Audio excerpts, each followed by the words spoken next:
Dan kita akan masuk teman-teman sekalian di bab baru dari Riyadhus Shalihin ini, yaitu bab ke-56, masalah bab keutamaan lapar dan hidup sederhana, merasa cukup dengan sedikit makanan, minuman, pakaian, dan bagian-bagian jiwa lainnya, serta meninggalkan keinginan hawa nafsu.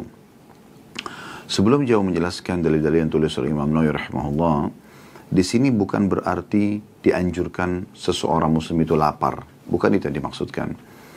Keutamaan lapar di sini maksudnya adalah kalau ada orang yang mengalami masa lapar dan bukan dia sengaja menerapi dirinya dengan lapar misalnya, dan dia mengalami keadaan-keadaan tertentu, mungkin karena keadaan ekonomi yang tidak memungkinkan, atau dia belum mendapatkan makanan, mungkin karena peperangan, mungkin karena bencana alam, mungkin karena memang keadaan ekonomi dia sendiri, dia belum mampu untuk bisa memiliki makanan, lalu dia bersabar, maka itu punya keutamaan. Jadi perlu digarisbawahi dan dibatasi dulu makna daripada bab ini tentunya. Dan masuk dalam hidup sederhana maksudnya hidup yang tidak mubazir dan berlebihan.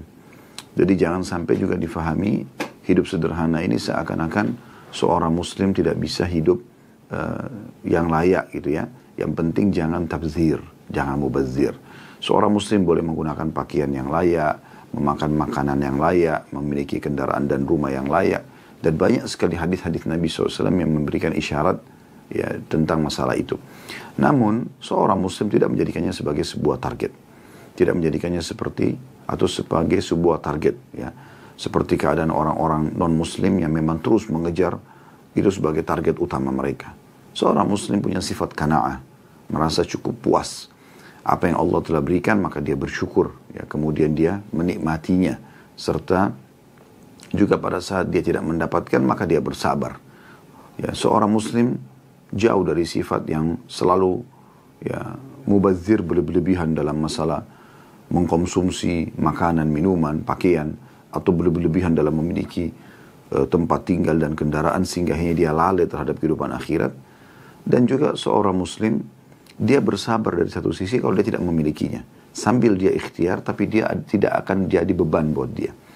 Kita akan temukan mayoritas orang muslim di muka bumi ini memang tidak mampu. Ya. Mereka tidak mampu. Dan mereka tetap bisa melalui kehidupan. Kenapa? Karena ada sifat qanaah tadi. Artinya mereka ikhtiar, berusaha. Kalau apa yang mereka dapatkan, mereka bersyukur. Berapa banyak orang yang kami temukan, mungkin pekerjaannya cuma security, mungkin pekerjaannya hanya pekerjaan-pekerjaan yang biasa, bahkan mungkin mengumpulkan kadang-kadang barang-barang bekas di tempat-tempat sampah, tapi mereka dengan mendapatkan satu bungkus makanan diberikan oleh orang yang sedang lewat, atau diberikan sedikit infak dari harta, maka mereka sangat bersyukur kepada Allah SWT. Dan itu sebenarnya kebaikan buat mereka. Karena ada sebuah hadis yang disebutkan oleh Nabi SAW, seingat saya disahihkan oleh para ulama hadis ini. Kata Nabi SAW, Allah berfirman dalam hadis qudsi kepada para malaikat, lapangkan rezekinya hambaku fulan, karena kalau kau lapangkan, maka dia akan bersyukur. Dan sempitkan atau batasi rezeki hambaku fulan, karena kalau kau lapangkan, dia malah kufur. Ya. Jadi memang ada orang yang Allah SWT berikan mungkin dia kelapangan. Kasus Abu Bakar Siddiq, Uthman bin Affan, ya, Talha bin Ubaidillah, Sa'ad bin Ubadah, Abdurrahman bin Auf, dan banyak sahabat-sahabat Nabi yang lain ridwanullah alaihim, mereka kaya raya. Tapi mereka kalau kita baca dalam kitab zuhud, ya, yang mendahulukan akhirat dari dunia, maka kita akan temukan mereka adalah pemimpin-pemimpin orang-orang zuhud. Karena mereka dengan kekayaan itu mereka gunakan dan mereka bawa ke akhirat. Selalu sibuk dengan infak, tidak menjadikannya sebagai target utama. Ya. Sehingga terlihatlah glamornya. Ya. Ada orang subhanallah baru sedikit Allah kasih rezeki, sudah langsung terlihat glamor yang luar biasa gitu. Ya.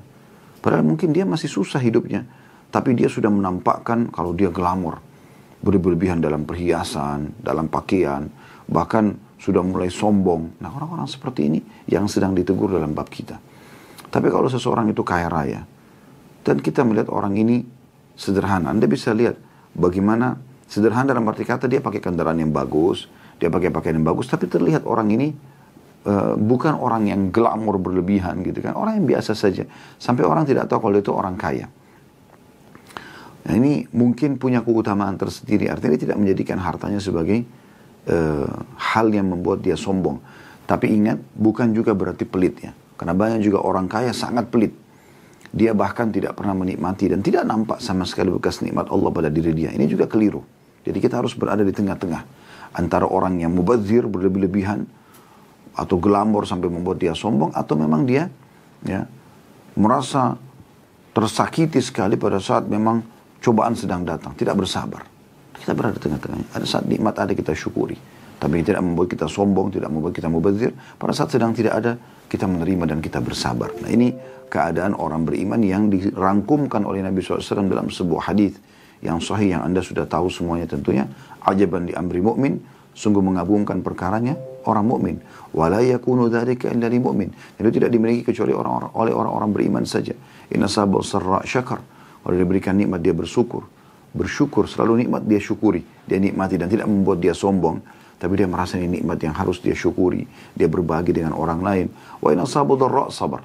Kalau diberikan cobaan dia bersabar. Maka kita berada di antara dua poin ini tentunya. Nah ini yang dimaksudkan dengan bab ini. Jadi jangan sampai Anda baca flyer atau Anda dengarkan bab ini, bab keutamaan lapar, berarti Anda sengaja membuat diri Anda lapar. Tidak, bukan itu yang dimaksudkan. Anda jangan lapar, karena lapar adalah isyarat dari Allah Subhanahu wa Ta'ala agar Anda berikan nutrisi tubuh Anda. Tapi maksudnya kalau ada orang sedang ditimpa rasa lapar, maka itu adalah cobaan dari Allah Subhanahu wa Ta'ala. Dia bersabar sambil dia ikhtiar untuk menghilangkan rasa laparnya. Dalil pertama diangkat oleh Imam Nawawi rahimahullah adalah firman Allah Subhanahu wa Ta'ala dalam surah Maryam ayat 59 sampai 60. Ini menegur tentang orang yang terus mengikuti hawa nafsunya, sehingga dia selalu saja ingin menunjukkan kesombongannya pada saat memiliki sedikit harta, apalagi kalau sudah banyak hartanya, tambah luar biasa menganggap remeh orang lain. Atau memang orang yang susah hidupnya, tapi dia menunjukkan dirinya seakan-akan dia punya kemampuan. Orang yang kaya berlebih-lebihan mubazir, atau dia sombong, atau orang miskin yang justru mau membawa dirinya seakan-akan dia itu mampu, padahal sebenarnya dia tidak mampu. Menonjolkan apa yang tidak nampak dari diri, yang tidak ada dalam dirinya. Dia malu tampak seperti orang miskin misalnya, atau pas-pasan. Padahal sebenarnya begitu keadaannya yang Allah berikan sebagai bentuk pilihan yang terbaik dari Allah untuk diri dia. Nanti kita jelaskan dalam kisah Qarun di ayat setelah ini tentunya. Baik, firman Allah Subhanahu wa Ta'ala ini diangkat dari surah Maryam ayat 59 sampai 60. Dalil pertama, a'udzubillahi minasyaitonir rajim, bunyinya, fa khalafa min ba'dihim khalfun adaa'us salata wattaba'us syahawat fasawfa yalqawna ghayya illa man taba wa amana wa amila salihan fa ulaika yadkhuluna jannata wa la yudhlamuna syai'a. Artinya, maka datanglah sesudah mereka pengganti-pengganti yang buruk yang menyia-nyiakan sholat dan memperturutkan hawa nafsunya. Maka mereka kelak akan menemukan kesesatan. Dan makna kesesatan ada footnote nomor 437 di bawah bagian pegang bukunya. Keburukan atau balasan atas kesesatannya. Kecuali orang-orang yang bertobat, beriman dan beramal saleh, maka mereka itu akan masuk surga dan tidak dizalimi atau dirugikan sedikit pun. Ya. Yang perlu digarisbawahi di sini adalah ada dua hal dalam ayat ini, atau tiga hal dalam ayat ini yang bisa kita ambil pelajaran. Yang pertama, kalau seandainya orang itu tidak sibuk memperbaiki dan membenahi dirinya dalam ibadah, maka otomatis generasi yang datang dari dia pun akan jauh lebih buruk daripada dia. Misal dia nggak sholat, maka anak-anaknya pasti tidak akan sholat juga otomatis karena tinggal serumah dengan orang tuanya. Umumnya seperti itu. Ya. Tapi kalau dia membenahi diri, dia perbaiki dirinya, dia coba dekatkan diri kepada Allah SWT, semoga saja nanti dia berharap anaknya lebih baik daripada dia dari sisi ibadahnya. Maka ini yang diharapkan tentunya. Tapi dalam ayat ini ditegur orang yang seperti itu. Mereka sibuk, lalai dari syariat Allah Subhanahu Wa Taala sehingga akhirnya keturunannya pun ikut-ikutan seperti itu. Dan akhirnya, kalau mereka sudah tidak peduli dengan akhirat, mereka akan mengikuti hawa nafsu mereka. Jadi yang digarisbawahi sebenarnya sini adalah masalah mengikuti hawa nafsu. Hawa nafsu. Dan ini poin yang kedua yang ditekankan dalam ayat. Wattaba'us syahawat. Artinya mengikuti hawa nafsu yang berlebihan di sini. Ya. Jadi selalu saja ambisinya adalah mendapatkan segala yang terbesar yang dia ingin dapatkan, yang membuat dia lalai dari akhirat. Beda kalau orang mengejar target misalnya omset perusahaannya, kemudian kebersihan tubuhnya, ketampanan wajahnya, kecantikan paras wajahnya. Dia coba menjaga, merawat untuk kebaikan, bukan untuk kemaksiatan. Itu beda, tidak masuk dalam masa ini. Karena dia bukan mengikuti hawa nafsunya sebenarnya. Dia sedang menjaga apa yang Allah amanahkan. Ya. Tetapi ada orang tidak seperti itu. Mereka memang terlihat yang saya katakan tadi, terlalu glamor yang berlebihan. Baru Allah berikan sedikit rezeki, sudah nampak langsung. Seakan-akan terjadi perubahan total. Padahal sebenarnya dia tidak punya apa-apa. Nah, akhirnya muncullah pengikutan terhadap hawa nafsu tersebut. Ya. Dari sini yang maksudnya adalah hawa nafsu berlebihan. Jadi selalu kalau setiap hari makan, ya harus walaupun kulinernya jauh, di luar negeri safar gara-gara untuk kuliner itu. Ini berlebihan. Anda boleh makan yang berkualitas, tapi jangan berlebihan. Kalau pas Anda lagi safar ke sana, oke, silakan gitu. Tidak ada masalah. Atau ada orang beli berlebihan, dia beli makanan, ya sebenarnya makanan itu bisa didapatkan kualitas yang sama, ya kuantitas yang sama. Secara kualitas sama, secara kuantitas juga sama. Tapi subhanallah, ya harganya yang juga terjangkau. Tidak, dia pergi beli yang di tempat lain yang sebenarnya sama. Hanya karena gengsinya. Enggak. Kecuali memang beda rasa, ya, beda bumbu, beda kualitas, itu lain. Tapi kalau tidak, hanya karena gengsi. Ya, oh, saya nggak mungkin makan di sana, saya harusnya makan di sini. Dan seterusnya, maka ini jadi masalah. Atau membawa dia pada kesombongan. Akhirnya menganggap remeh, mencibir orang lain, ya, melirik sebelah mata dengan maksudnya menghina orang tersebut. Ini, ya. Ada orang begitu, subhanallah, baru diberikan kekayaan sudah luar biasa. Buka jendela mobilnya aja tidak mau pada saat dia menyapa atau disapa oleh orang-orang di sekitarnya. Saya pernah subhanallah naik kendaraan dengan seorang pejabat pemerintah kita. Masya Allah dia minta sama saya, Ustaz, bisa nggak diturunkan kacanya? Saya turunkan kacanya. Kenapa beliau juga turunkan kaca gitu? Dia bilang saya terbiasa menyapa masyarakat sepanjang jalan saya jalan. Ya, kecuali mungkin dalam kondisi hujan yang tidak memungkinkan gitu. Maka beliau setiap saat lewat memberikan isyarat dengan tangan. Salah satu bentuk tawadhu yang sangat baik gitu. Ya. Artinya ini ijtihad dari beliau ya, tapi saya melihat ini Masya Allah dia coba melatih dirinya agar tidak membuat jabatannya itu membuat dia sombong atau menganggap remeh orang. Ada orang subhanallah begitu dapat jabatan udah nggak pernah kelihatan lagi. Ya. Nggak pernah nampak lagi kepada bawahan-bawahannya.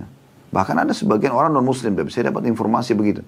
Mereka begitu punya building atau apa, ditekankan oleh dukun-dukun mereka, ya, karena ini orang-orang yang jauh dari agama Islam tentunya.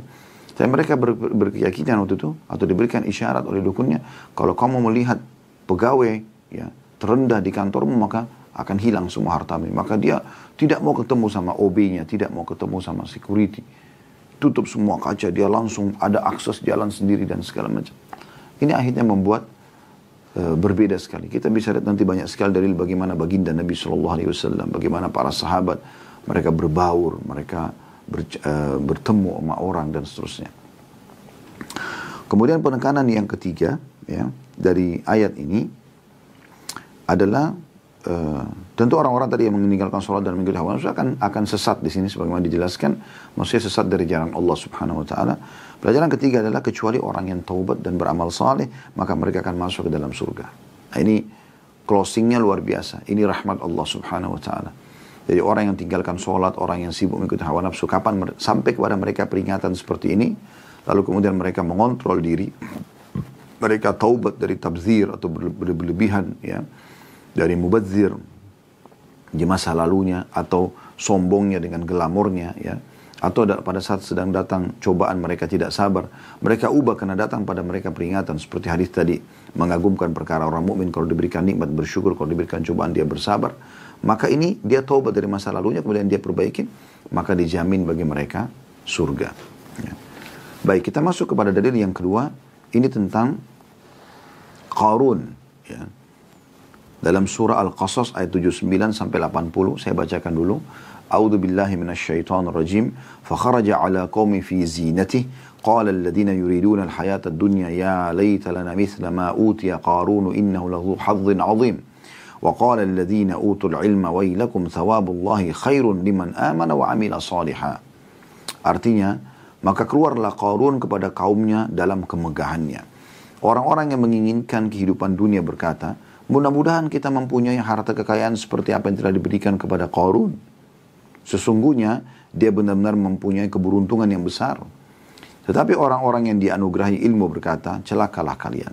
Ketahuilah bahwa pahala Allah lebih baik bagi orang-orang mukmin dan beramal saleh. Saya ingin berbagi cerita dulu tentang masalah ini supaya Anda fahami ayat ini. Qarun ini dulunya orang miskin. Dan dia termasuk dari kaumnya Nabi Musa. Dari Bani Israel. Ya. Kemudian dalam beberapa riwayat tentu disebutkan, dia bertemu dengan Nabi Musa alaihissalam. Lalu dia minta kepada Nabi Musa agar mohon kepada Allah diberikan untuk dia rezeki. Tadinya dia dalam beberapa asar disebutkan dia rajin beribadah orang ini. Kemudian Allah subhanahu wa ta'ala mulai berikan kepada dia ilmu. Dia bisa mulai bekerja di satu tempat dagang emas, kemudian sampai akhirnya dia bisa menguasai ilmunya, sampai dia punya sendiri, sampai akhirnya menjadi orang terkaya dari kaumnya. Dan dia bergelimang dengan emas. Subhanallah, ini bukan membuat dia makin dekat kepada Allah subhanahu wa ta'ala, tapi makin jauh. Ya, makin jauh. Dia berbuat, dia ikuti tadi, mengikuti hawa nafsunya. Ya. Maka dia merasa sekarang level dia sudah kaya. Musa alaihissalam dan orang beriman bukan level dia lagi. Level dia adalah Raja Mesir pada saat itu Fir'aun. Walaupun kufur kepada Allah, maka dia bersahabat dengan Fir'aun. Dia bahkan ikut-ikutan mengatur makar dengan Fir'aun untuk mencelakakan Nabi Musa alaihissalam. Ya. Padahal dia tadinya dari kaumnya Nabi Musa. Dan sebab Allah berikan dia kekayaan justru karena Musa alaihissalam. Nah ini sebabnya kenapa dalam ayat ini diceritakan pada saat dia keluar ke kaumnya, maksudnya di Bani Israel. Ya. Orang-orang yang pada saat itu beriman kepada Musa alaihissalam. Dia keluar, dikatakan fi zinati. Dia memang sengaja memamer kemewahannya. Ya. Dia dipikul di atas singgasana yang dia buat dari emas oleh orang-orang yang kekar. Ya. Seluruh tubuhnya pakai mahkota dari emas, kalung, baju, segala macam. Glamor sekali. Memang dia tujuannya untuk pamer. Untuk sombong. Ya. Beda sekali, saya katakan tadi, dengan orang, kasus misalnya Abu Bakar Siddiq. Orang kaya raya. Terkenal sekali. Sampai kata Aisyah dalam sebuah riwayat radhiyallahu anha, ya, beliau mengatakan, kana Abu Bakar atjar Quraisy hatta dakhala fi imar. Abu Bakar adalah pedagang Quraisy atau bisnisnya. Bisnismen yang paling sukses dari orang Quraisy sampai beliau masuk ke pemerintahan. Baru beliau sibuk mengurus pemerintahan. Artinya beliau selalu berdagang dan sukses, punya kaya raya, makanya paling banyak berinfak ya di jalan Allah Subhanahu wa taala gitu kan. Tapi kita melihat Abu Bakar beda sekali. Beliau gunakan hartanya dalam ketaatan kepada Allah Subhanahu wa taala. Bagaimana Sa'ad bin Abi Waqqas radhiyallahu anhu, kaya raya, tapi beliau sibuk menginfakkan jalan Allah sampai waktu Nabi SAW lihat, Nabi SAW memuji mengatakan, ni'ma malus salih biyadi abdis salih.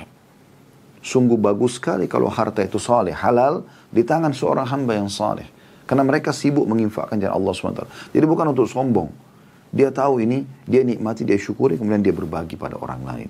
Dia sibuk dengan kegiatan sosial, masjid, rumah, anak yatim, dan segala macam. Nah itu yang dimaksudkan. Jadi bukan tidak boleh kaya, tetapi tidak sampai membuat dia lalai dari Allah subhanahu wa ta'ala, dari jalan Allah subhanahu wa ta'ala. Qarun berbeda kasusnya. Dia kumpulin harta sampai banyak dan Allah jadikan harta itu sebagai ujian buat dia. Makin dia sombong. Sampai ada utusan Nabi Musa alaihissalam dalam beberapa athar disebutkan, datang untuk menagihkan, menyampaikan agar dia mengeluarkan zakat harta. Dia menolak, dia tidak mau. Karena sudah terlalu jauh, dia sampai menganggap remeh Nabi Musa alaihissalam, dia mencaci makinya gitu kan. Dan dia ikut sama Fir'aun untuk mengatur makar membunuh Nabi Musa alaihissalam. Maka Nabi Musa pun berdoa kepada Allah agar membinasakan dan menenggelamkan Qarun. Maka Allah buat goncangan terjadi di istana dia, yang membuat istana dia dengan seluruh hartanya tenggelam. Sampai kan ada istilah harta Qarun ya. Harta yang tertimbun dikatakan harta Qarun itu karena beranjak daripada Qarun yang ditenggelamkan oleh Allah Subhanahu wa taala. Dan pada saat itu ada beberapa orang dari Bani Israel kalau waktu melihat lewat yang imannya masih lemah, dia mengatakan, luar biasa nih, kayak orang lewat dengan mobil yang mahal, dengan penampilan yang glamor gitu kan. Ada sebagian orang pasti mengatakan, enak bener nih jadi orang kaya kayak dia gitu. Kayak gini-gini bisa tampil. Niatnya untuk sombong seperti dia. Perhatikan, di sini masalah niatnya. Maka ini yang ditegur oleh Allah Subhanahu wa taala. Ini yang disebutkan oleh Imam Nawawi dalam bab ini gitu. Tapi kalau orang melihat orang lain kaya, Allah berikan dia kenikmatan. Lalu dia mengatakan, kalau seandainya, dan orang itu soleh, orang itu gunakan untuk rumah anak yatim, masjid, kegiatan-kegiatan sosial, bantu orang susah. Dia pun menikmati ya. Lalu dia mengatakan, kalau seandainya saya punya harta yang sama, maka saya akan buat, ini punya keutamaan. Ini berbeda sekali dengan kasus Qarun. Mudah-mudahan ini bisa difahami perbedaannya. Karena ada sebuah hadis Nabi SAW berbunyi, manusia itu 4. Yang pertama yang terbaik adalah yang Allah karuniai ilmu dan harta. Dia punya ilmu agama, dia juga punya harta yang melimpah. Lalu dia habiskan keduanya di jalan Allah. Sibuk mengajar, sibuk juga bersedekah. Kemudian golongan yang kedua adalah yang Allah karuniai ilmu, tahu ilmu agama tapi tidak punya harta. Apa yang terjadi? Nabi SAW berikan di sini gambaran. Dia berkata, ya Allah seandainya engkau berikan aku harta seperti si fulan. Golongan pertama yang sibuk bersedekah dengan hartanya. Karena dia punya ilmu, dia tahu. Maka aku akan mengerjakan yang sama. Kata Nabi SAW, fahuma fi ajri sawa. Maka dua orang ini sama pahalanya. Ya. Kemudian ada golongan yang ketiga, yang Allah berikan harta tapi tanpa ilmu. Lalu dihabiskan di jalan maksiat kepada Allah. Diskotik, bar, segala macam. Lalu datang golongan keempat yang paling buruk, tidak diberikan harta dan ilmu. Lalu kemudian dia berkata, bukan dia contohin golongan pertama sama kedua, tapi dia bilang, kalau seandainya saya diberikan seperti yang diberikan golongan ketiga nih, yang sibuk dengan harta ya, tapi dihabiskan di jalan maksiat, maka saya akan buat yang sama. Kata Nabi SAW, golongan ketiga sama empat ini, fahuma fi wazri sawa. Maka mereka sama dosanya. Oleh karena itu ini berbeda sekali. Kalau Anda lihat ada orang kaya sibuk menginfakkan hartanya, itu adalah positif. Itu bagian daripada ajaran agama kita gitu. Ya. Dalam sebuah hadis yang lain kata Nabi SAW, Inna Allah yuhibbu al-ghaniyyu at-taqiyyul ghaniyul khafi.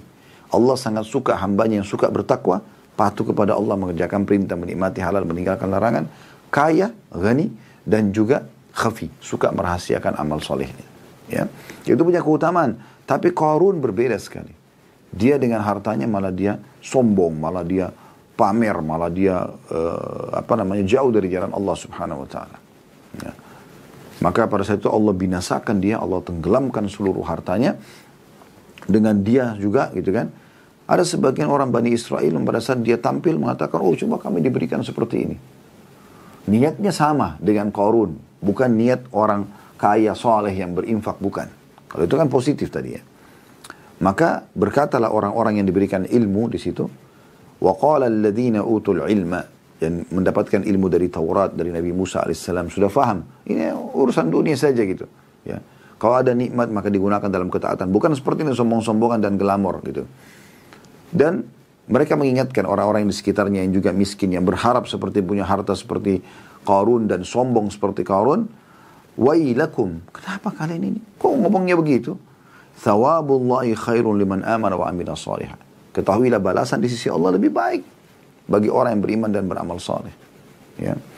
Maka itu ada lanjutan ayat ini ya. Diceritakan setelah itu Allah SWT tenggelamkan Qarun. Maka berkatalah orang-orang yang kemarin berkata seperti itu, coba diberikan seperti Qarun. Ya, mereka malah bersyukur tidak diberikan seperti yang diberikan Qarun. Karena khawatir kalau niatnya sama maka akan ditenggelamkan. Dan pada saat itu ada beberapa orang Bani Israel sempat menggali di titik yang mereka anggap tadinya mereka tahu itu adalah istananya Qarun dan tenggelam. Allah belah bumi, Allah tenggelamkan semua. Lalu sampailah berita dari Nabi Musa alaihissalam kalau Allah sudah menakdirkan tidak akan pernah lagi ada yang bisa menemukan harta tersebut. Allah sudah timbun, gak akan mungkin ada yang bisa menemukannya. Dan sampai hari ini tentu tidak akan, dan sampai hari kiamat tidak akan ditemukan harta Qarun itu, ya, karena memang sudah begitu keputusan Allah Subhanahu wa taala.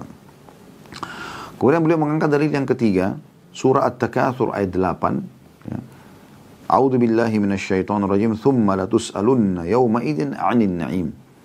Kemudian kalian benar-benar akan ditanya pada hari kiamat tentang kenikmatan yang kamu bermegah-megah di dunia. Semua akan Allah tanya ini, semua nikmat. Sampai pernah Nabi SAW ya, keluar dalam kondisi beliau lapar.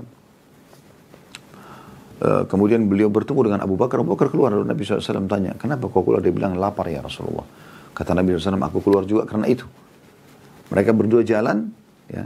Kemudian ketemu dengan Umar. Umar pun keluar dari rumahnya. Lalu Nabi SAW tanya, kenapa kau keluar hai Umar? Dia mengatakan, lapar ya Rasulullah. Kata Nabi SAW, kami berdua juga keluar karena itu. Ya. Maka Abu Bakar sama Umar radhiyallahu anhu mengikuti Nabi SAW. Nabi SAW mendatangi rumah seorang Ansar. Begitu dilihat oleh istri pemilik rumah itu, karena suaminya lagi keluar, maka dia gembira sekali. Merasa gembira kedatangan Nabi SAW walaupun tiba-tiba gitu. Maka dia langsung menghubungi suaminya, dia persilakan Nabi SAW dulu, lalu kemudian dia segera lari ke kebun kurma dan menyampaikan bahwasanya Rasulullah SAW ada di rumah. Maka tanpa pikir panjang, tiba-tiba si pemilik rumah dari Ansar ini memotong tangkai kurma, ya, yang ya, dia kurma itu sama tangkai-tangkainya gitu. Ya, biasanya ini dibiarkan kurmanya aja dipetik, kemudian nanti tangkainya akan bisa tumbuh lagi. Tapi ini enggak, ini dipotong sama dia sebagai bentuk penghormatan gitu. Lalu datang lalu tersenyum dan menyambut Nabi SAW dengan gembira. Mengatakan selamat datang ya Rasulullah gitu. Lalu dihidangkan. Kata Nabi SAW, sebenarnya cukup saja kamu petik kurma biasa. Tidak perlu sampai-sampai tangkainya. Dia bilang, ya Rasulullah ini Anda, saya sangat gembira gitu. Kemudian dia menyembelih seekor domba, lalu dia masak, suruh istrinya masak, lalu dihidangkanlah makanan yang sangat lezat. Lalu Nabi SAW makan sama Abu Bakar dan Umar sampai kenyang. Setelah itu Nabi SAW mengatakan kalimat, sungguh ya demi zat yang jiwa Muhammad dalam genggamannya, nikmat seperti ini akan Allah tanya nanti pada hari kiamat.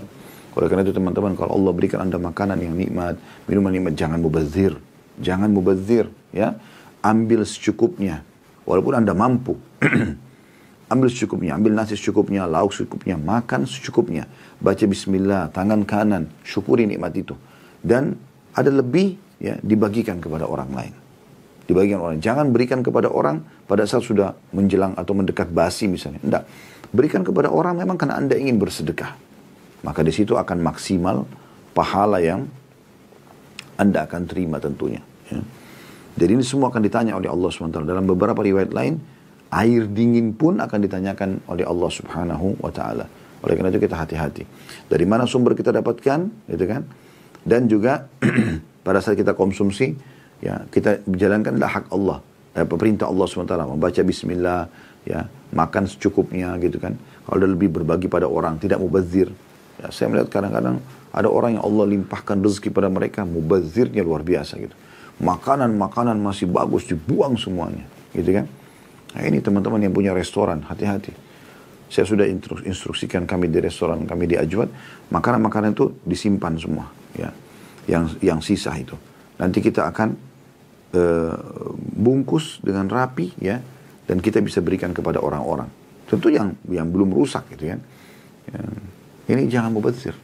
Kemarin kami waktu ke Turki, saya bilang sama jemaah karena kita dapat paket makan pagi, makan siang, makan malam. Kadang-kadang subhanallah, makan pagi masih kenyang, tapi sudah datang giliran makan siang lagi. Makan siang baru makan, sudah ada giliran makan malam lagi. Kadang-kadang lebih, ada banyak jemaah yang tidak makan. Saya katakan dibungkus saja. Ya. Sempat tour guide kami mengatakan, ini nggak ada orang yang ambil, enggak, saya bilang diambil, dibungkus saja. Kita bungkus, kemudian kita bagikan kepada orang-orang. Karena kami pernah coba, waktu kami datang ke satu kota namanya Edirne, ibu kota kedua Turki Utsmani sebelum Istanbul, kami keluar, kami suruh bungkus, karena daging-dagingnya Masya Allah gitu, dan ada nasinya. Begitu kami bungkus, begitu keluar subhanallah, depan mata Allah perlihatkan. Apa yang saya katakan tadi, tidak kita kasih orang miskin aja. Di depan mata, di depan restoran tersebut ada seorang ibu yang lagi ngumpul-ngumpulin sampah gitu ya, bekas-bekas sampah. Kemudian kita berikan dengan gembiranya dia menceritakan, bahkan dia membahasakan dalam bahasa Turki, terjemahkan kepada kami, dia juga punya suami yang sudah lumpuh apa kalau nggak salah, memang butuh makanan gitu. Dan ada juga beberapa orang miskin yang lain bisa dikasih. Jadi Anda bisa kasih kepada orang gitu, ya. Jadi kalau Anda makan jangan semuanya langsung dicampur aduk. Kalau Anda yakin tidak bisa Anda habiskan, mungkin ada yang bisa Anda berbagi kepada orang lain, ya. Dan ini bagian daripada hal yang perlu diperhatikan, karena Allah akan tanya nikmat itu nanti. Allah akan tanya nikmat itu, ya. Sama juga dengan pakaian, jangan terlalu berlimpah-limpah. Kalau ada pakaian, Anda pakai dulu. Walaupun berulang kali dipakai tidak ada masalah gitu. Atau memang Anda sedekahkan yang sudah lama kepada orang lain, atau sudah Anda pakai mungkin beberapa kali Anda sedekahkan, baru kemudian Anda nikmatin yang baru gitu. Daripada harus menumpuk semuanya begitu banyak, yang akhirnya membuat terlalu mubazir. Tapi ingat ya, la ifrat wa la tafrid. Tidak boleh juga orang terlalu berlebihan tadi mubazir, tidak boleh juga orang terlalu pelit. Dia juga akhirnya satu baju aja itu dipakai sepanjang hidupnya, padahal dia mampu. Dan ini ditegur oleh Nabi SAW, karena pernah ada sahabat penampilannya begitu. Nampaknya sangat kumuh. Nabi SAW tanya kepada dia, apa kau punya harta? Dia bilang, ada ya Rasulullah. Apa hartamu? Ditanya oleh Nabi SAW. Dia bilang, saya punya domba, saya punya unta gitu kan. Kata Nabi SAW, kalau gitu mana kau? Aina anta min athari ni'amillah azza wa jal alik. Mana kau dari bekas nikmatnya Allah pada dirimu gitu. Harusnya nampak gitu. Dalam riwayat lain, innallaha, kata Nabi SAW, innallaha yuhibbu an yara athara ni'ami ala abdi. Allah suka melihat bekas nikmatnya pada hambanya. Tapi ingat, tidak mubadzir berlebihan, tidak membuat kita sombong, tidak glamor gitu kan, dan juga tidak kita terlalu perhitungan, gitu ya. Sampai pernah ada sahabat mengatakan, ya Rasulullah, Anda sudah lihat bagaimana Allah berikan kepada saya ketampanan, dan saya suka maksudnya dengan ketampanan dan rapi. Apakah termasuk kesombongan kalau seandainya saya berharap tidak ada orang yang menyayangi saya? Kata Nabi SAW, tidak. Itu bagian daripada nikmat Allah. Asal kita tidak berharap orang lain ya celaka misalnya. Artinya kita selalu menjaga kebersihan kita, kerapian kita, itu bukan satu hal yang salah. Nah ini intinya sebenarnya di sini bagaimana kita ya memahami kalau nikmat-nikmat yang Allah berikan akan ditanya semuanya. Akan ditanya semuanya, maka jangan mubadzir. Sering berbagi pada orang lain, sering bersedekah, itu sangat bagus ya. Daripada harus numpuk semuanya ya. Allahu a'lam. Kemudian selanjutnya dalil yang keempat yang beliau angkat adalah surah Al-Isra ayat 18 yang berbunyi, A'udzu billahi minasyaitonir rajim, man kana yuridul ajilata ajjalna lahu fiha ma nasha'u liman nurid. Saya ulangi, man kana yuridul ajilata ajjalna lahu fiha ma nasha'u liman nuridu thumma ja'alna lahu jahannama yaslaha madhmuman madhura. Barang siapa yang menghendaki kehidupan sekarang duniawi, terus dunia yang dikejar sama dia, berlebihan, bakhil, perhitungan, sedekahnya pun pas-pasan padahal hartanya melimpah, maka kami segerakan baginya di dunia ini apa yang kami kehendaki bagi orang yang kami kehendaki. Kami akan berikan kepada dia. Kemudian kami sediakan baginya neraka jahanam. Dia akan memasukinya dalam keadaan tercela dan terusir. Ya. Jadi hal ayat ini perlu diperhatikan baik-baik. Kita boleh dunia ini kita kejar, kita dapatkan prestasi terbaik, harta, jabatan, makanan, minuman, jenjang pendidikan, kendaraan, tempat tinggal. Tapi ingat, jangan sampai membuat kita sombong dan berlebihan, gitu kan? Jadi kita harus faham tentang masalah ini tentunya, ya. Jadi harus difahami masalah ini. Kalau orang menginginkan tambahan di dunia ini yang sifatnya memang adalah hal yang positif, dalam arti kata dia mendapatkan, dia melakukan hal yang baik-baik gitu kan, dia mengejar jabatan segala macam, tapi tidak ada pelanggaran agama, dan dia tunggangi jabatan tersebut untuk maslahat agama, ya, harta untuk maslahat agama, dengan pendidikan yang tinggi untuk maslahat agama, untuk juga menjaga nama baiknya dia, tidak ada masalah, maka itu ya insya Allah boleh-boleh saja, Allahu a'lam. Dan kita akan masuk teman-teman sekalian, setelah beliau mengatakan ayat-ayat dalam bab ini sangat banyak dan dikenal, beliau masuk ke hadis pertama dalam bab kita ini. Dan hadisnya urutan 496 dari awal belajar. Berbunyi dari Aisyah radhiyallahu anha, beliau berkata, "Ma syabi'a alu Muhammadin sallallahu alaihi wasallam min khubsin sya'irin yawmaini mutatabi'aini hatta qubid." Artinya keluarga Muhammad SAW tidak pernah merasa kenyang dengan roti jawawut selama 2 hari berturut-turut sampai beliau meninggal dunia. Hadis ini muttafaqun alaih, itu diriwayatkan oleh Bukhari dan Muslim. Dalam riwayat yang lain, beliau radhiyallahu anha berkata, "Ma syabi'a alu Muhammadin sallallahu alaihi wasallam mundu qadimal madinata min ta'amil burri 3 layalin tiba'an hatta qubid." Keluarga Muhammad SAW tidak pernah kenyang dari makanan gandum selama 3 malam berturut-turut semenjak beliau tiba di Madinah hingga wafat. Riwayat ini adalah riwayat yang pertama diangkat oleh Imam Nawawi rahimahullah dalam bab hidup sederhana. Ya.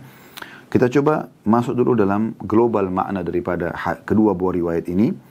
Ummul Mukminin Aisyah radhiyallahu anha menggambarkan tentang salah satu kondisi yang dihadapi atau dilalui oleh beliau bersama dengan Nabi SAW dan istri-istri Nabi Ridwanullah alaihinna yang lain tentunya ya.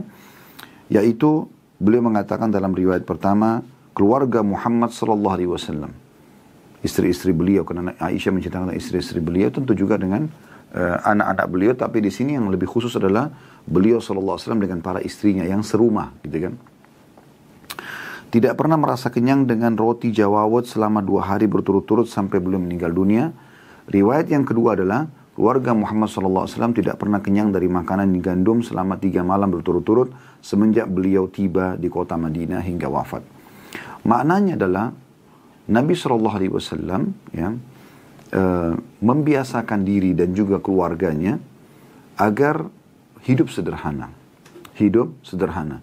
Kalaupun sampai makan, maka tidak sampai kenyang yang berlebihan. Tidak sampai kenyang yang berlebihan. Dan di sini makna riwayat ini adalah sampai beliau diwafatkan, ini berarti maknanya adalah 10 tahun terakhir di kota Madinah.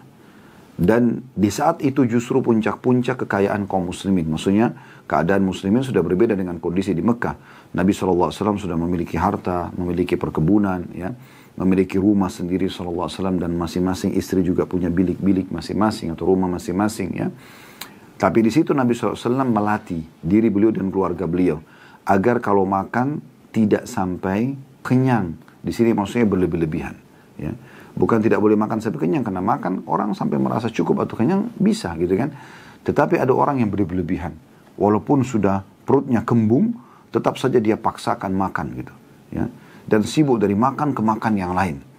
Padahal sifat orang beriman tidak seperti itu. Makna umumnya hadis adalah bahwasanya orang makan yang ada, dia makan. Kalaupun sampai ada makanan paling sederhana, roti jawawut di sini atau gandum, dari gandum, maka itu juga tidak sampai membuat mereka kenyang berlebihan, ya. Jadi makna hadis ini bukan berarti sebagaimana kita jelaskan di awal penjelasan bab, ya, bukan berarti lebih utama orang lapar, tidak, ya. Tapi Nabi SAW sedang menjalankan terapi ini di rumah beliau dan bersama dengan keluarga beliau karena beliau mampu sebenarnya, bukan tidak mampu. Saya sudah katakan tadi 10 tahun terakhir di kota Madinah. Karena di sini dikatakan mundu kadimal Madinah, semenjak hadir di kota Madinah. Berarti 10 tahun masa kenabian beliau SAW. Dan di saat itu sudah ada perang Badr yang muslimin memenangkan peperangan dan ada harta rampasan perang. Kemudian juga ada banyak peperangan-peperangan yang lain dan juga makmur kaum muslimin, ya. Pasar-pasar di Madinah hidup, mereka hidup perekonomian yang ada pada saat itu, dan mulai ada peradaban Islam, mulai ada peraturan-peraturan Islam, negara Islam kalau kita bisa bahasakan gitu kan. Tapi di sini Nabi SAW melatih diri beliau dan keluarga beliau agar tidak sampai makan kenyang berlebihan, ya. Jadi dikatakan di sini 2 hari atau 3 hari tidak sampai kenyang. Maksudnya di sini laparnya hilang, bukan dalam kondisi lapar, tapi tidak sampai kenyang berlebihan, gitu kan. Dan Nabi SAW membiasakan memakan makanan yang ada. Bukan memaksakan diri untuk mendatangkan makanan yang tidak ada. Walaupun beliau mampu sebenarnya, tapi beliau memakan makanan yang ada. Dan itu prinsip dasar dari awal kita bahas bab ini, ya. Jadi boleh makan yang berkualitas, boleh minum berkualitas. Tapi ingat teman-teman sekalian, ada batasan kita. Yaitu batasannya kita makan, ya, tidak berlebihan. Tidak juga untuk sombong-sombong. Di sini berlebihan maksud dalamnya tabzir, mubazir, ya, membuang-buang makanan segala macam, tidak boleh gitu. Tapi kalau ada kita makan dan kita syukuri. Sudah kita jelaskan tadi di sesi awal kita sebelum sholat duhur tadi, bagaimana memang kita harus bisa mengatur berada di antara la ifrat wa la tafrit, tidak berlebihan, tidak juga terlalu perhitungan, ya, seperti itu. Dari hadis ini kita ambil pelajaran yang pertama, bagaimana Aisyah radhiyallahu anha menggambarkan pola hidup Nabi sallallahu alaihi wasallam. Di mana beliau punya kemampuan, tapi beliau sallallahu alaihi wasallam hidup sederhana dan menerapi diri beliau dan keluarga beliau agar tidak sampai kenyang berlebihan. Tentu sampai batas kenyang awal, artinya merasa cukup, itu sudah tidak ada masalah dari pelanggaran. Tapi kalau ada orang subhanallah sampai susah bernafas, masih saja diisi lagi, makan ini, minum itu, sampai sudah nggak bisa berdiri, sampai kadang-kadang tertidur di tempat makan karena kenyangnya, ya. Nah ini yang berlebihan, ini yang tidak boleh tentunya, ya. Jadi ini terapi sebenarnya. Pelajaran pertama dari hadis yang bisa kita ambil adalah bagaimana Ummul Mukminin Aisyah menggambarkan pola hidup Nabi SAW sebagai seorang istri, ya, dan menggambarkan ini bukan menceritakan aib rumah tangga beliau, tidak, justru ini menjelaskan bagaimana Nabi SAW di masa keemasan beliau 10 tahun di kota Madinah. Beda dengan 13 tahun awal dakwah di Mekah yang penuh dengan penindasan dan segala macam, tapi kondisinya malah sudah punya negara, sudah punya perekonomian, peradaban, militer, tapi beliau malah hidup dengan pola seperti ini, gitu kan. Kemudian yang kedua yang bisa diambil pelajaran daripada hadis ini adalah bagaimana ada penggambaran tentang min khubzin syairin, ya. Dari riwayat yang pertama, riwayat yang kedua gitu kan, ta'amil bur. Kalau yang pertama adalah dari roti dari gandum. Kalau yang kedua adalah makanan yang dari gandum, ya. Ini menandakan memang makanan yang paling umum, yang paling sederhana, ya, yang bisa didapatkan pada masa itu adalah makanan ini. roti, kan hampir semua orang makan roti, gitu kan. Atau makanan yang mungkin bersifat seperti bubur atau apa yang dari gandum. Nah ini yang paling umum orang bisa dapatkan, karena gandum yang serbuk ya, itu tinggal diseduh dengan air panas atau dimasak dengan air panas sudah bisa menjadi makanan yang mengenyangkan gitu.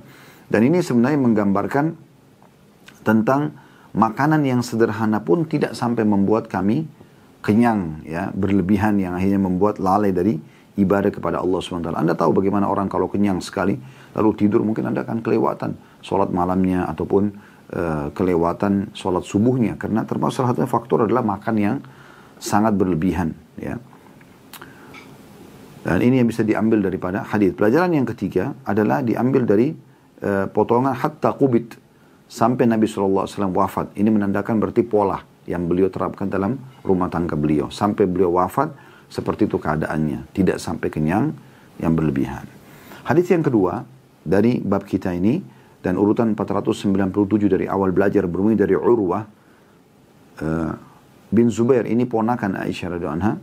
Dari Aisyah radhiyallahu anha, masih dari beliau Ummul Mukminin, bahwa beliau berkata, wallahi ya bna ukhti, wallahi ya bna ukhti, in kunna lananzuru ila al-hilali thumma al-hilal thalathatu ahillatin fi syahraini wa ma ukida fi abiyati Rasulillah sallallahu alaihi wasallam nar.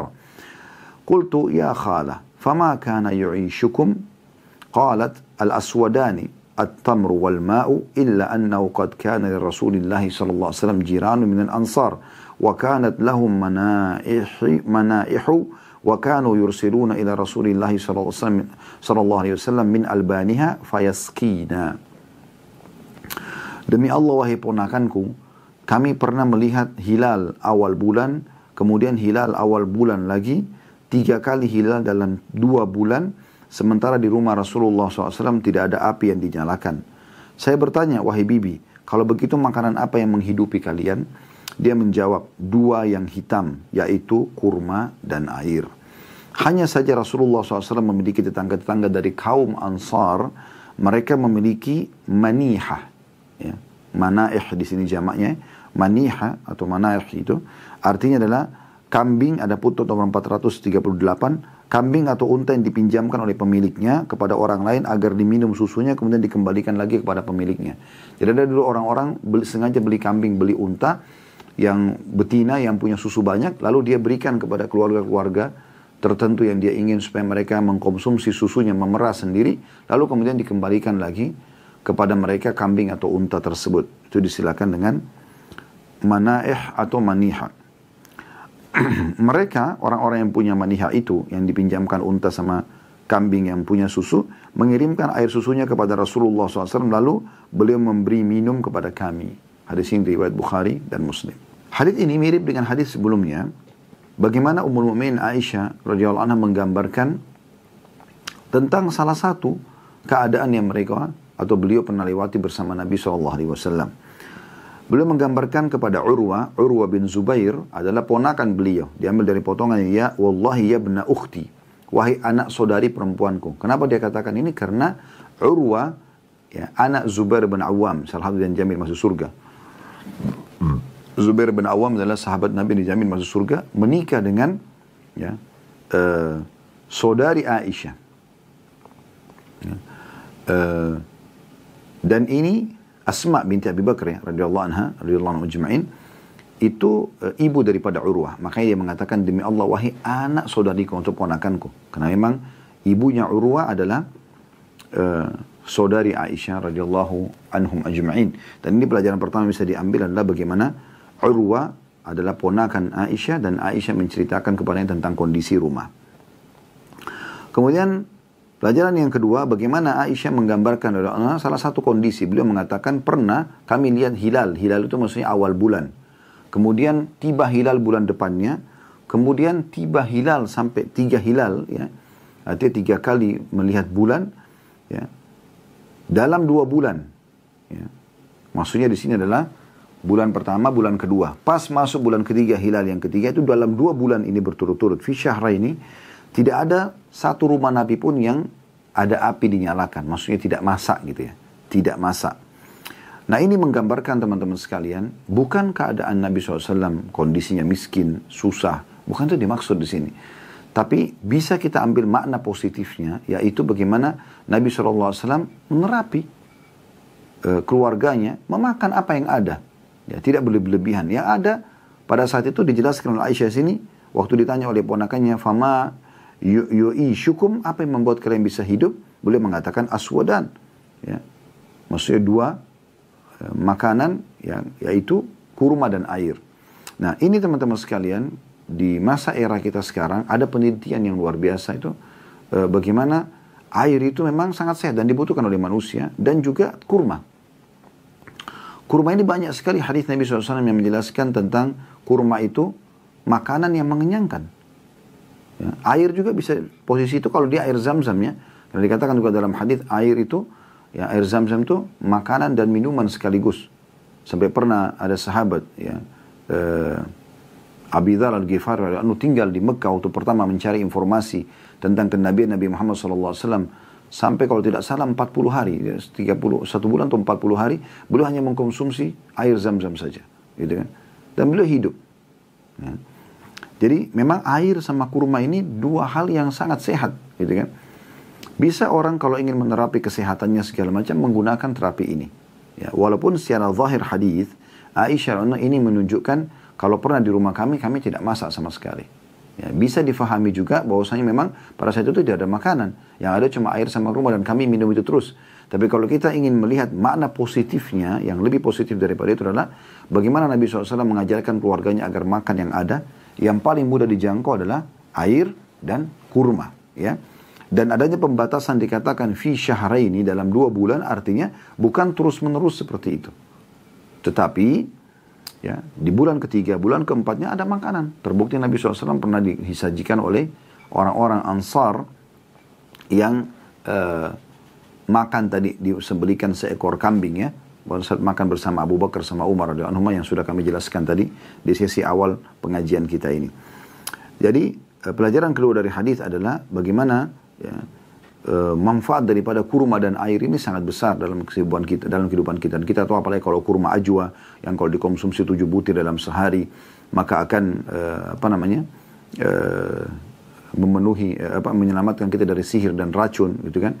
Dan ada Dr. Daim, salah satu dokter yang di Mesir sekarang hidup, dan beliau selalu mempertemukan alam medis ini dengan Al-Quran dan juga hadis Nabi SAW. Salah satu cuplikan yang pernah saya nonton, kalau Anda ngerti bahasa Arab, Anda bisa ketik Abdul Daim ya. Beliau dokter yang sering menyampaikan penelitiannya dan secara sangat ilmiah. Beliau mengatakan sudah ada penelitian bahwasanya 1 butir kurma ya, kalau dikonsumsi itu bisa memenuhi sekitar 7% dari kebutuhan nutrisi kita pada hari itu.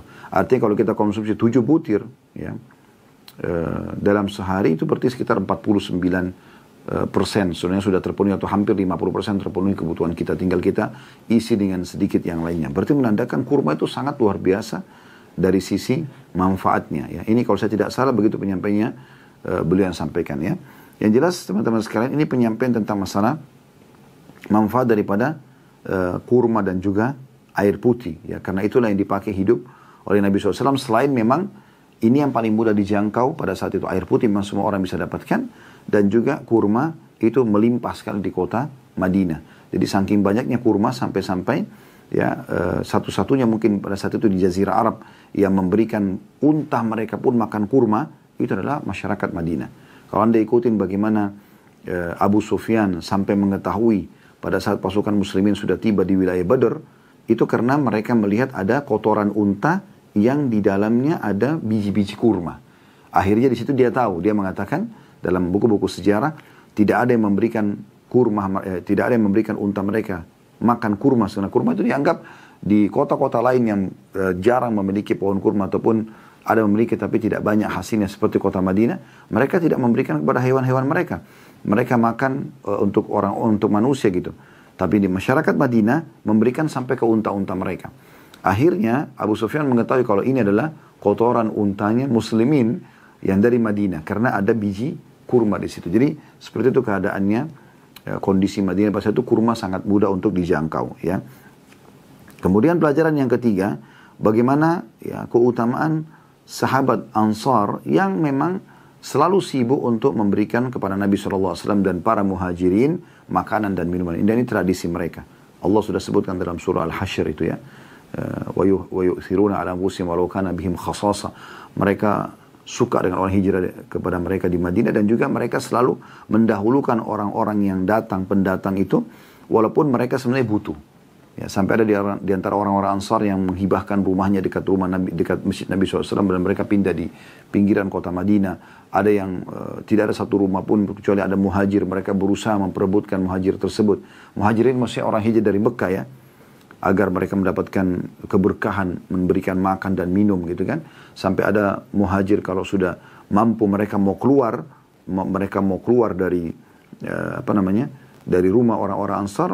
Orang-orang Ansar ini merasa sedih ya, karena mereka berharap agar jangan keluar gitu walaupun sudah mampu, karena inginnya mereka mendapatkan pahala. Dan salah satu hal yang sering dilakukan oleh orang-orang Ansar, mereka membawakan makanan dan minuman kepada Nabi SAW. Yang paling sering disebutkan itu Sa'ad bin Abu Waqqas radhiyallahu anhu. Sering kali beliau mengirimkan makanan baik untuk Nabi SAW dan juga untuk orang-orang yang ada di Suffa. Suffa itu lokasi yang ada di belakang rumah Nabi SAW, yang bisa menampung sekitar 300 orang para penuntut ilmu dari kalangan orang-orang miskin, sahabat ridwanullahi alaihim ya. Dan dari sini juga kita lihat ada satu pelajaran tambahan, mungkin kita katakan yang keempat, tadi saya katakan 3, tapi ini yang keempat, bahwasanya dalam syariat kita dibolehkan, dan ini termasuk sedekah yang baik, yaitu seseorang meminjamkan ya, hewan unta atau sapi ya, kalau unta atau kambing di sini dalam hadis, tapi mungkin di Indonesia bisa sapi gitu, yang memiliki susu yang banyak, lalu diberikan kepada orang-orang yang tidak mampu, ataupun orang mampu, dia bersedekah dengan susunya. Dia bersedekah dengan susunya. Apakah kalau dalam hadis ini kan dipinjamkan hewan tersebut, ya. Kemudian mereka perah sendiri kapan mereka butuh. Kalau sudah habis embingnya, sudah habis kantong susunya itu, maka dikembalikan kepada pemilik hewan, lalu mereka memberikan lagi makan, ya, sampai berisi lagi susunya, baru dipinjamkan lagi, seperti itulah. Walaupun di zaman sekarang bisa lebih simpel, maksudnya kita bisa lebih memerah sendiri, dan kita sudah, atau kita langsung berikan susu segar yang sudah dipaket atau di packaging dengan bagus ya, yang kita tinggal sedekahkan. Ini termasuk sedekah yang baik, sedekah minuman, air, susu, kurma ya.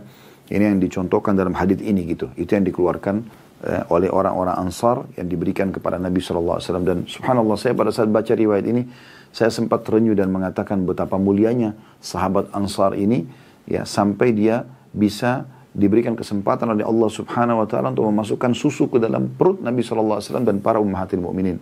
Andai saja Allah berikan kesempatan kita seperti itu, kita akan lakukan. Semoga Allah ikhlaskan dia dan kita bisa mendapatkan pahalanya. Kita memberikan makan dan minum kepada seorang alim ulama saja yang ahli ibadah sudah sangat menyenangkan hati kita. Bagaimana dengan memberikan kepada baginda Nabi alaihi salatu wassalam dan ummahatil mukminin ridwanullahi alaihinna.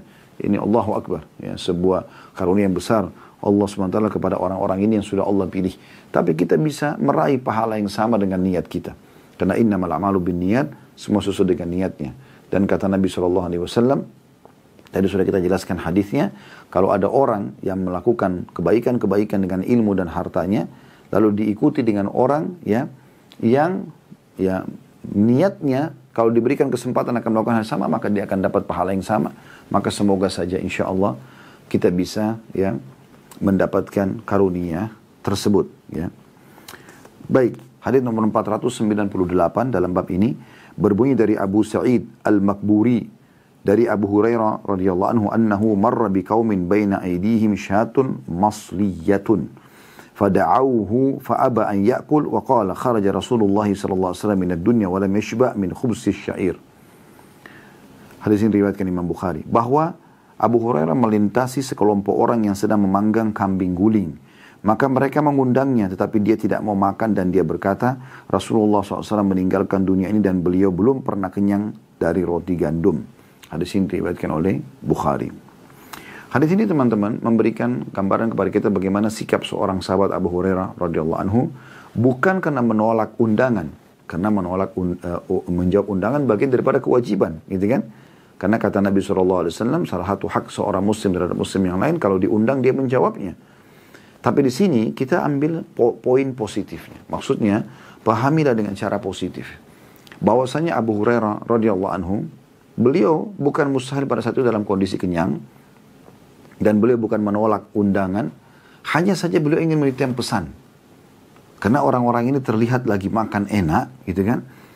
Maka beliau ingin menitipkan pesan. Dan ini sering Abu Hurairah kerjakan. Nanti akan kami berikan contoh yang lain ya. Beliau radhiyallahu anhu lalu mengatakan, saya tidak ikut makan. Karena setahu saya Rasulullah SAW tidak meninggal dunia.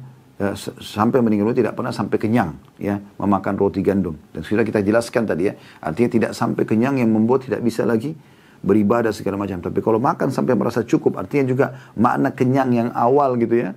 Maka tidak ada masalah. Ya. Jadi di sini makna hadis ini bukan berarti Abu Hurairah tidak makan daging. Bukan berarti Abu Hurairah anhu menolak undangan. Tidak. Tapi maknanya adalah beliau ingin memberikan pelajaran. Ini mirip dengan contoh, seingat saya riwayat ini pernah Abu Hurairah radhiyallahu anhu ingin memberikan nasihat kepada orang-orang di pasar gitu. Di kota Madinah sepeninggal Nabi SAW. Beliau pun masuk ke dalam pasar lalu beliau teriak dari pintu gerbangnya pasar itu sambil mengatakan, wahai penduduk pasar ini, sungguh kalian sudah telat gitu, atau kalian terlambat. Warisan Nabi SAW sedang dibagi-bagi, kalian masih di sini. Maka orang-orang pada kumpul semua. Mereka tahu ini adalah Abu Hurairah radhiyallahu anhu, sahabat Nabi yang mulia, paling banyak menukil hadis dari kalangan kaum laki-laki. Maka mereka mengatakan, di mana dibagi-bagi warisan Nabi SAW? Di benak para pedagang di pasar ini, pedang, perisai, apalah ya yang ditinggalkan Nabi SAW. Maka kata Abu Hurairah, di masjid beliau. Maka orang-orang pasar pun pada pergi ke masjid dan Abu Hurairah menjaga pasar itu. Tetap tinggal di situ gitu. Sampai akhirnya mereka kembali, lalu Abu Hurairah bertanya, apa yang kalian dapatkan? Mereka bilang, kami tidak temukan seperti apa yang Anda ceritakan, wahai Abu Hurairah. Tidak ada warisan yang dibagikan. Kata Abu Hurairah, apa yang kalian lihat? Mereka bilang, kami lihat ada orang yang sedang sholat. Ada orang yang sedang membaca Al-Quran. Ada orang yang sedang saling menasihati, menuntut ilmu. Ada orang yang lagi berzikir. Ya. Maksudnya ibadah-ibadah yang sedang dikerjakan. Kata Abu Hurairah, celaka kalian kalau kalian tidak fahami. Itulah warisan Nabi SAW yang saya ingin sampaikan. Jadi, beliau ingin menyampaikan pesan dengan menunggangi momen yang tepat. Ya. Sehingga pesan itu sampai gitu. Jadi, saya ingin titik beratkan di hadis ini, jangan difahami Abu Hurairah menolak nih undangan. Bagaimana memahami antara hadits Nabi SAW kewajiban muslim menjawab undangan muslim yang lain dengan sikap Abu Hurairah ini? Nah di sini kita jawab ya, bahwasanya memang beliau lakukan ini karena ingin memberikan pembelajaran. Dan bukan mustahil saat itu beliau sudah kenyang. Sehingga beliau menitipkan pesan hadits ini tentunya. Selanjutnya hadits nomor 499 berbunyi dari Anas radhiyallahu anhu, bahwasanya beliau berkata, lam ya'kulin Nabi SAW ala khiwanin hatta mat wa ma akala khubsan muraqqaqan hatta mat. Nabi SAW belum pernah makan di atas meja makan hingga beliau meninggal, dan beliau belum pernah makan roti halus sampai beliau wafat. Diriwayatkan oleh Imam Bukhari. Dan dalam riwayat Bukhari yang lain, wala ra'a syatan samitan bi'ainihi qat. Dan beliau belum pernah melihat kambing guling dengan mata beliau sama sekali. Di sini ada putaran nomor 439, as-samit, yaitu kambing yang dihilangkan bulu-bulunya dengan air panas, kemudian dipanggang dengan kulitnya. Ini adalah kebiasaan orang-orang kaya. Riwayat ini, 499, menjelaskan informasi dari Anas bin Malik radhiyallahu anhu. Siapa Anas bin Malik? Pembantu Nabi SAW. Beliau 10 tahun bekerja menjadi pembantu Nabi SAW dari umur 9 tahun sampai umur 19 tahun tentunya, sampai Nabi SAW wafat ya. Beliau menggambarkan bahwasanya Nabi SAW belum pernah makan di atas meja makan hingga beliau meninggal. Karena memang Nabi SAW tidak menggunakan meja makan. Ya. Dan ini sampai saat ini sudah menjadi tradisi orang-orang Arab tidak makan di atas meja makan. Ya. Kecuali sebagian kecil di antara mereka. Kebanyakan mereka memang makan melantai. Ya. Jadi Nabi SAW tidak pernah makan di atas meja makan karena memang bukan tradisi beliau makan di atas meja makan. Ya. Dan juga beliau belum pernah makan roti halus sampai beliau wafat. Ya. Yang dimaksud sini adalah roti yang lembut ya. Allahu alam maknanya seperti apa, tapi yang jelas di sini Anas bin Malik ini menggambarkan bagaimana kehidupan Nabi SAW yang sederhana gitu. Dan makna riwayat yang kedua bahwasanya Nabi SAW belum pernah melihat kambing guling dengan mata beliau sama sekali, Ini bukan mustahil, maknanya adalah prosesinya. Prosesinya, ya. Prosesi kambing yang sedang dibakar atau guling itu, yang biasanya di acara orang-orang kaya, sambil mereka ngobrol, sambil dibakar gitu, ya. Tapi ini bukan maknanya Nabi SAW tidak pernah makan kambing. Karena banyak riwayat yang menjelaskan, kalau makanan kesukaan Nabi SAW adalah bagian paha depan kambing. Dan pernah Umar bin Khattab masuk bertemu dengan Nabi SAW, sementara beliau sedang memegang tulang paha kambing sambil menggigit dagingnya. Dan banyak riwayat yang menjelaskan para sahabat juga mengkonsumsi itu tentunya. Makna daripada apa yang kita sampaikan adalah bagaimana Anas bin Malik ingin memberikan pembelajaran kepada kita tentang sederhananya hidup Nabi alaihi salatu wassalam. Dan bagaimana memang beliau tidak menggunakan meja makan. Pertanyaannya, apakah orang tidak boleh menggunakan meja makan? Tentu boleh saja. Ya, tapi ini pola yang dipilih oleh Nabi SAW dan tradisi yang ada pada saat itu, memang orang tidak menggunakan meja makan gitu ya. Kemudian juga di sini boleh orang makan roti yang ada atau makanan yang ada gitu. Tidak perlu secara khusus dia tidak mau makan hanya karena sedikit mengeras misalnya, ya, sehingga dibuang. Enggak, dia konsumsi selama masih bisa dikonsumsi. Ini bagian daripada syariat Nabi alaihi salatu wassalam. Dan juga di riwayat Bukhari yang kedua, Nabi SAW tidak pernah lihat dengan mata kepala. Artinya, sebagaimana dijelaskan dalam footnote tadi, ya, kebiasaan orang-orang kaya sambil ngobrol, sambil nunggu dipanggang, diselesaikan panggangan tersebut gitu. Tapi Nabi SAW makan, kalau diundang beliau datang. Jadi kan, banyak riwayat menjelaskan Nabi SAW datang di acara walimah urus dan makan. Tadi riwayat yang kita selalu sebutkan, riwayat Bukhari, Nabi SAW pernah datang ke rumah seorang Ansar dalam kondisi beliau lapar dengan Abu Bakar dan Umar radhiyallahu anhuma, dan beliau makan kambing yang baru disembelih, gitu kan, bersama Abu Bakar dan Umar sampai beliau merasa kenyang gitu, dan beliau mengatakan, sungguh ini nikmat akan Allah tanyakan nanti pada hari kiamat. Jadi ada riwayat yang menjelaskan Nabi SAW makan. Di sini masukkan adalah beliau tidak pernah duduk khusus nunggu makanan itu dimasak, ya, untuk berpesta-pesta, itu tidak pernah Nabi SAW lakukan. Yang terakhir, hadis nomor 500 yang kita bahas pada kesempatan ini insyaallah, dari Nu'man bin Bashir radhiyallahu anhuma. Nu'man sahabat, Bashir sahabat. Beliau berkata, laqad ra'aitu nabiyyakum sallallahu alaihi wasallam wa ma yajidu min ad-daqli ma yamla'u bihi batnah.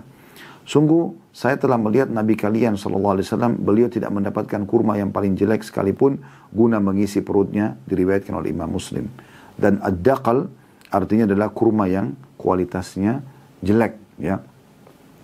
Nu'man bin Bashir radhiyallahu anhu ingin menggambarkan salah satu keadaan Nabi sallallahu alaihi wasallam, dan sudah kita katakan dari awal ini bukan keadaan Nabi SAW seterusnya, karena banyak riwayat beliau suka sekali makan paha kambing daging, ya.